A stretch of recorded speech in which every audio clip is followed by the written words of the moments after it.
hope all of you are doing well. I am Alok Kumar and you are watching AgriPod YouTube channel.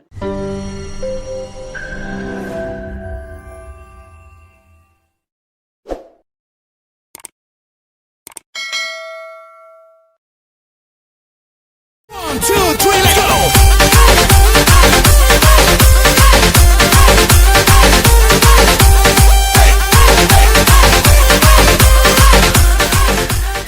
Today's chapter is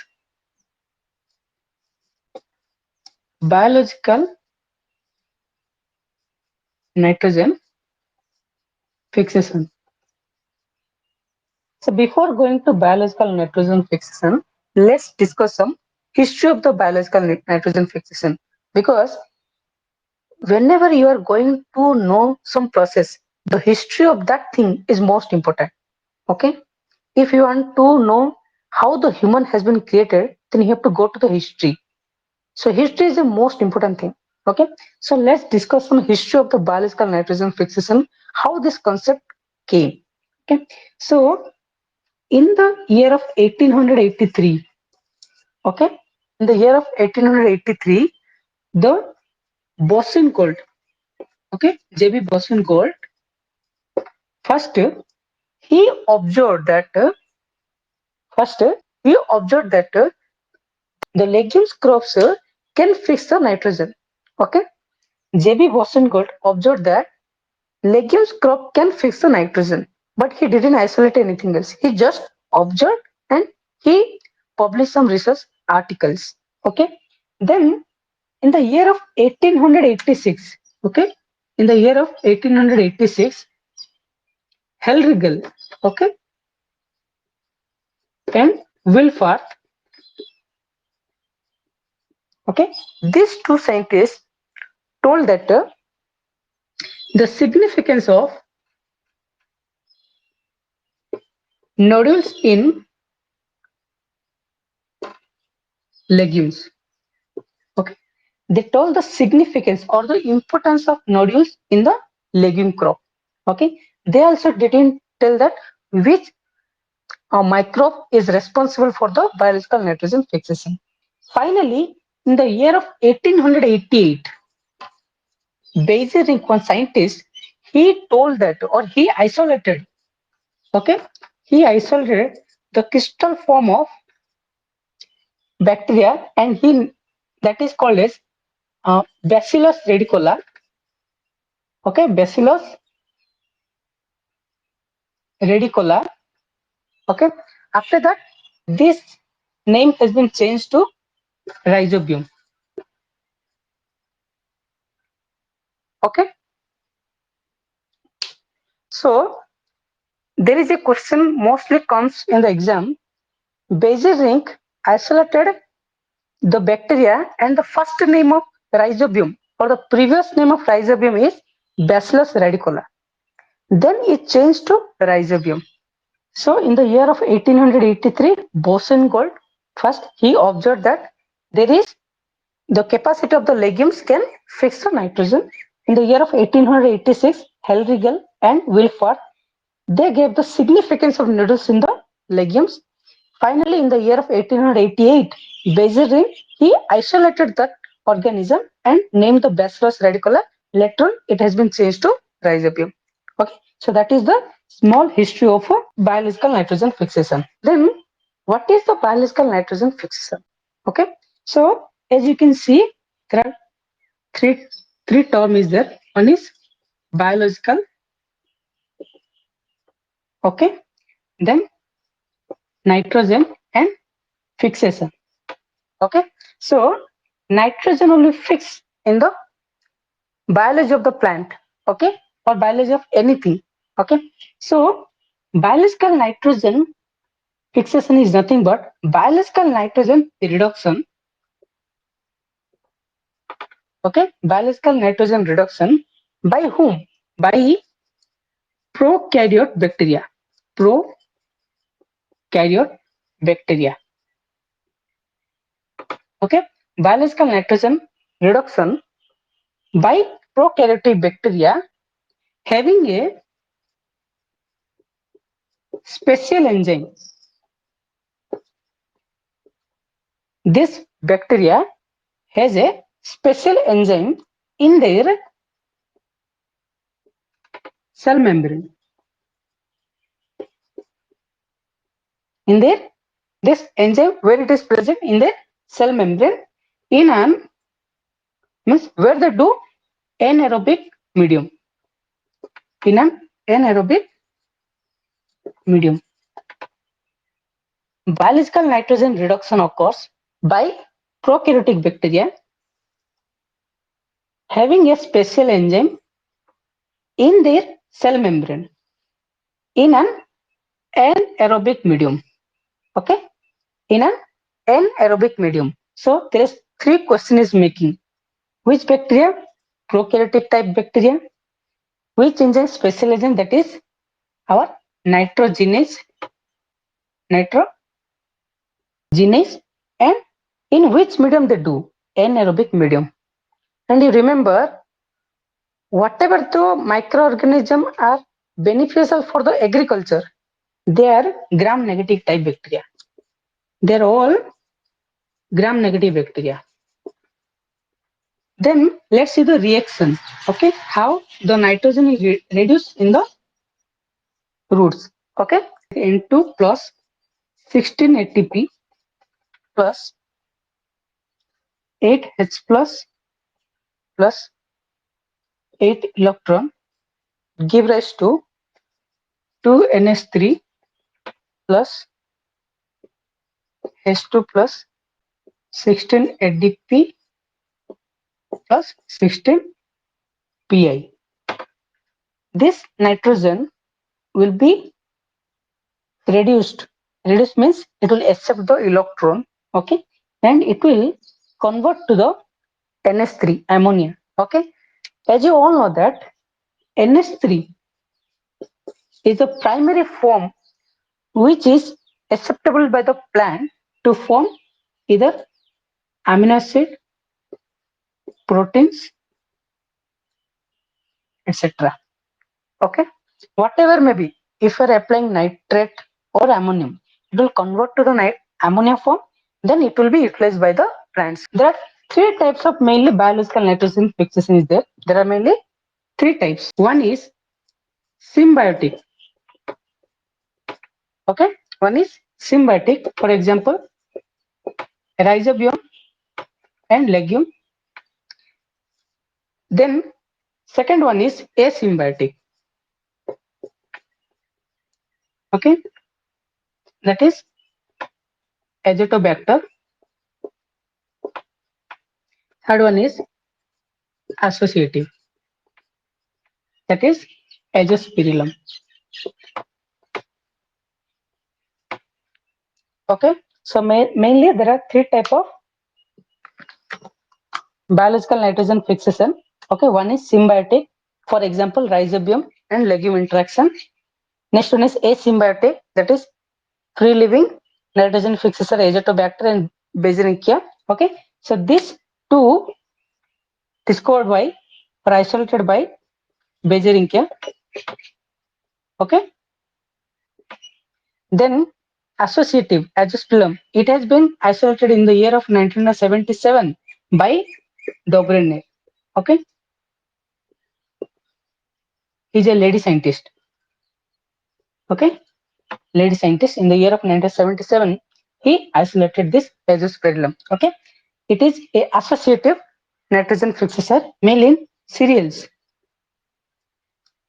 Mainly they done in cereals. Okay, like rice, sugar cane. Okay, like this. Let's see the first, that is symbiotic nitrogen fixation. That is our rhizobium legume interaction.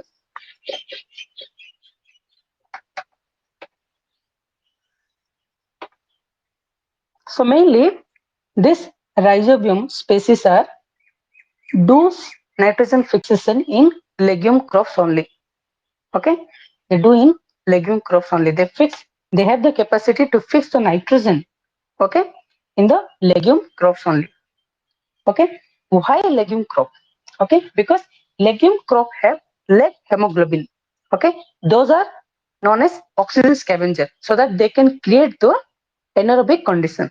Okay, because of this reason, they do nitrogen fixation in legume crop. Also, this is called as symbiotic nitrogen fixation. Symbiotic means the both organism will be beneficial. Okay, the rhizobium will give the nitrogen to the host crop, and legume will give the carbohydrates. Okay, the legume will give the carbohydrates to the rhizobium for their growth. Okay, so let's see the principle. Okay, how this biological nitrogen fixation occurs. For example, this is the root of legume crop. Okay, I have just expanded it. Okay, just zoom it. Okay, so that we can see it and observe it. Okay, and this is the soil. Okay, this is the rhizosphere region. Okay, so in the rhizosphere region, there are many microbes are there.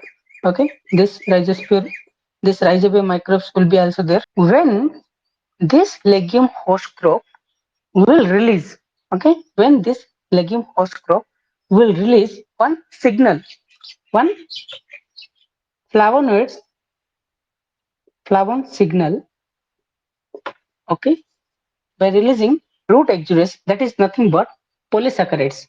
Okay, that is nothing but polysaccharides. Okay, they will release the polysaccharides to the this root surface. Okay, then what will happen when they will get the signal? When these microbes they will get the signal, they will run towards it. Okay, they will rush towards it. Okay, and they will gather around the root surface. Okay, they will gather around the root surface. Okay, so this is nothing but called as chemotaxis. Chemotaxis. Okay, root. Then what they will do? They will penetrate to the root. They will penetrate to the root by creating one infection thread. Okay, infection thread. Okay, they will infect the root by creating one infection thread. Okay, now the bacteria has entered inside the root. Okay, so mainly this rhizobium bacteria are rod shaped bacteria. Rod shaped bacteria. Okay, but when they will enter the root, okay, they will form cocci shape. They will form cocci shape.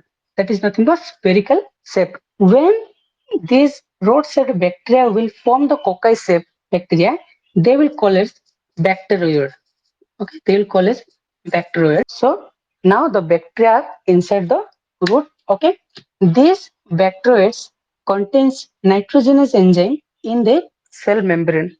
Okay, so then what will happen? These bacteria, it will release some growth regulators. Growth regulators. Okay, what they will do? They will induce somatic cell division. They will induce somatic cell division. Okay, they will induce somatic cell division of the nearby cell of the nearby cells. So what will happen when the somatic cell division of the nearby cell will be occur? So what will happen? They'll form the nodules. Okay, they'll form the root nodules. These root nodules contain leg hemoglobin. Leg hemoglobin is a oxygen scavenger.